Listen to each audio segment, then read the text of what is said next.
যাক দেশে এমন একটা বেজাল হবে, ইন্ডিয়ার সাথে আমরা মারামারি করে পারবো ভাই? বলে কোথায় ইন্ডিয়া আর কোথায় বাংলাদেশ? ইন্ডিয়া চতুর্দিক থেকে মারতে পারবে আমাদের, চতুর্দিক থেকে। আমরা ইন্ডিয়ার মাঝখানে আছি, ঠিক না কি? কিন্তু আন্দোলন করবে কে? আছে আমার ইন্ডিয়ার সাথে আমার সম্পর্ক ভালো লাগতে হবে, খারাপ না। পার্শ্ববর্তী কালকে দেশে ইন্ডিয়ার প্রধানমন্ত্রী নরেন্দ্র মোদী একটা দিল, টুইট বার্তা দিল অনলাইনে। আজকে আমাদের 16 ডিসেম্বর আমাদের আজকের বিজয়ের দিন। ওদের কেন বিজয়ের দিন হবে এটা?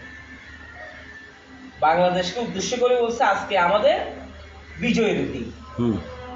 এই কথা তো কোনো সময় বলে নেই ইন্ডিয়ার প্রধানমন্ত্রী, কালকে এটা বলছে। এখন ওদের ফ্যাট কামড়া নেই বাঙালিদের। এবার হুমকি দিচ্ছে যে আমরা যুদ্ধের জন্য প্রস্তুত। বাংলাদেশে কি আছে? বাংলাদেশের কাছে যন্ত্রপাতি বলেন যুদ্ধ করার জন্য?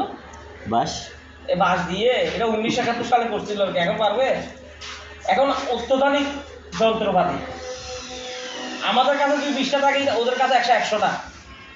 কেন? ওরা দেশ বড়, আমাদের দেশ ছোট। হিসাব করতে হবে এটা। আমাদের শক্তি আছে কি? ইমানি শক্তি। আমরা মুসলমান না, ইমানি শক্তি দিয়ে যুদ্ধ করবো, কিন্তু মুসলমান এক অংশ যুদ্ধ করবে না, ওদের পক্ষে কাজ করতেছে। এখানে 2 কোটি হিন্দু আছে না? 2 কোটির মধ্যে 50 লাখ বাদ দেন, আওয়ামী লীগ আছে না? 2 কোটির মধ্যে 1.5 কোটি বাদ দেন, 1.5 কোটি মিনিমাম, 1.5 কোটি হিন্দু আওয়ামী লীগের পক্ষে। ওরা আওয়ামী লীগ যেটা বলবে সেটাই শুনবে, কিন্তু অন্য পার্টি কিছু বললে ওরা বিশ্বাসী না। কিন্তু এখন তো দেখা যায় হিন্দুরা, বাংলাদেশের হিন্দুরা আওয়ামী লীগের বিপক্ষে কথা কয়। কথা বলতে হচ্ছে কারণ বশতে, ফিট পাঠানোর জন্য।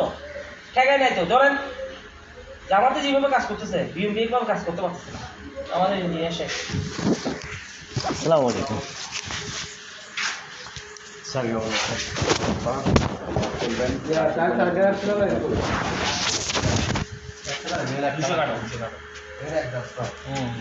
একদিকে রাখি, দুদিকে রাখলে কালারের তার সমস্যা বসান না।